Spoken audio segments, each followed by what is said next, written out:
Hello everyone, welcome to my channel. Today we are going to know how to do the PBO registration. First of all, you log in with your upline referral links and it takes you directly to the PBO portal. You put your active email, create a username and a password. Also note that when you're creating a username, make sure it's specific and unique because a lot of people might have created the same username. Click on the register button when you're done. They will send you a code on your email. You copy the code and paste it, then you verify the login. Then it takes you directly to your login. You can now use the unique username and password you created to log in.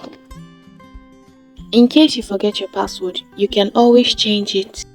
After filling the required username and password, you press login and it takes you directly to the portal to start your registration. There are two profiles. They determine the appropriate name that will be used for your property title.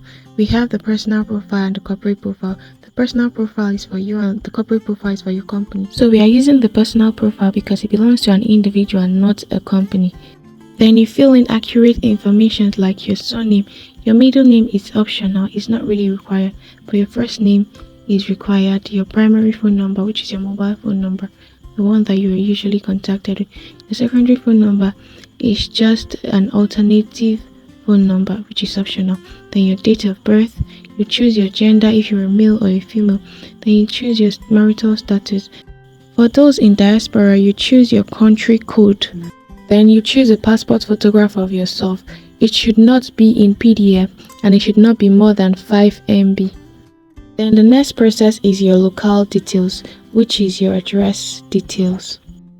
You put your residential address, which is the place you live in, the state of residence, then the country of residence. You can choose any country in the world because all the countries are there.